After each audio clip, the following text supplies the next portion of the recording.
Hello everyone, Brock from Brock and Sindri here. Happy Fable Thursday for another week.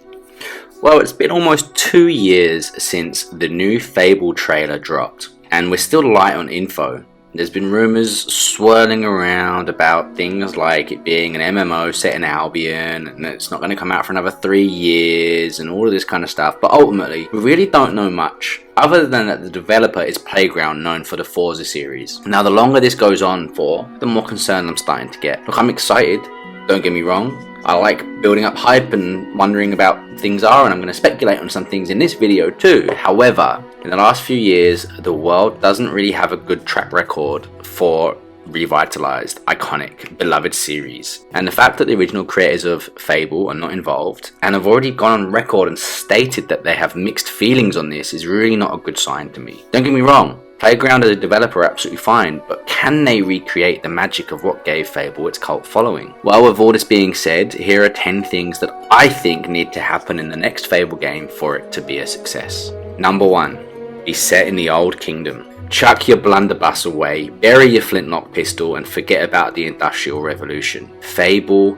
is medieval. Swords, armor, bows and arrows, and mana. Moreover, the Old Kingdom is the iconic time in Albion. There's so much potential for lore, stories, and most importantly, answers to 18-year-old questions that have been burning fans like me. With the Old Kingdom too, you could either treat it as like an Atlantis-style lost civilization, or even just a more kind of expansive, enlightened, superior society, similar to what we've seen in Fable TLC, but maybe with more people and more stuff that maybe have just been bombarded and destroyed over the years with evil things like the Court and Jack of Blades. And that leads me on to number 2. Bring back Jack of Blades. It's really simple, this one. Bring back Jack. And whilst you're at it, give us the whole court with the Queen of Blades and the King of Blades too. They are fascinating. Jack is the iconic antagonist of Fable. They didn't get close to replicating his fantastic evilness and everything. So let's find out, when did they come to Albion? Why did they, and what for? And more importantly, what are they? We still don't know. So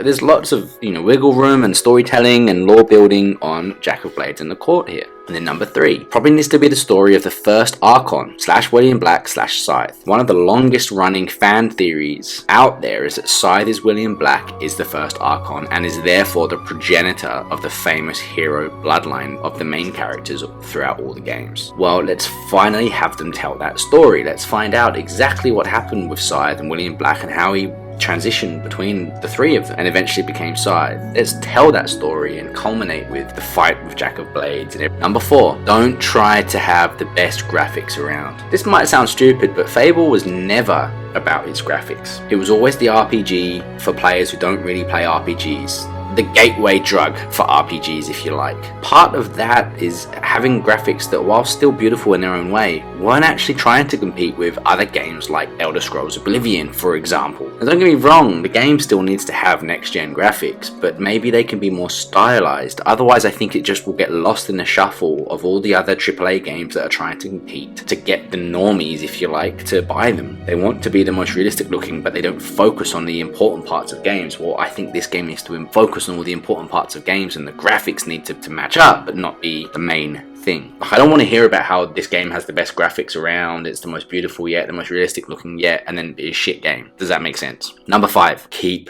the humour. One of the best parts about the original Fable series was this classic, dark, dry sort of British humour. Obviously I'm biased to that type of humour, but in general, my question is, can Playground capture this? I'm not so sure. Number 6, have a strong voice cast. It should be easier now than ever before to get an A-list of voice actors to work on this game. But let's just be honest, one of the striking things about Fable series, and in particular 2 and 3, was that the voice actors were just absolutely spectacular. Some real top-level Hollywood actors now. And this kind of happened at a time when it wasn't so common to see that in games. You did every now and then, but not all the time.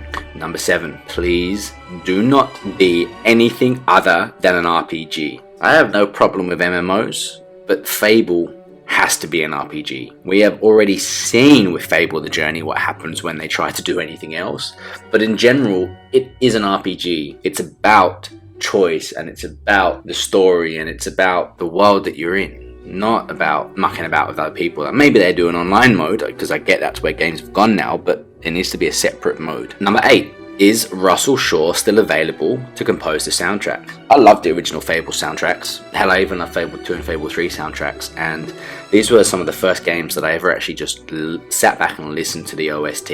Number 9. Impactful choices. Choices have always been a feature of Fable games. They've always been a sell factor for Fable games, and Peter Molyneux once spoke about putting the need to put the controller down and actually think about what you're going to do. Well, sometimes throughout the games they may have dropped the ball on this. For instance, in TLC, where you could turn evil when you first defeated Jack of Blades by taking the Sword of Aeons, cutting down your sister in cold blood and becoming evil. Well, by the end of the game you could then defeat Jack of Blades, dragon form, throw the mask away and become good, despite the fact that you've done evil things throughout. So there needs to be proper impactful decisions. And finally, I've just mentioned him and I'll say it again, number 10. Let's have Peter Molyneux involved somehow. I know, controversial, but I've got a lot of love for Molyneux. The guy was for Fable what Steve Jobs was for Apple. The visionary, the salesman, the overpromiser. But sometimes I like overpromises. I like the hype before a game, and I like getting carried away sometimes. That's what being creative, having an imagination, and being a bit of a nerd is all about. Now, Fable 2 actually wasn't a bad game at all, but it definitely wasn't exactly what he promised us. I get that. But nonetheless, there's got to be a way that he can be involved with the project. Even if we just got him in a cameo appearance with like a character in game that's his base model and maybe has his voice acting somehow, I think that would be awesome. I'd love to see that, wouldn't you? Anyway, that's my list for today. What else do you reckon that this new Fable game needs to do or be about to work? Let me know what you think down below, and I'll look forward to seeing you next week for another Fable Thursday. Bruh.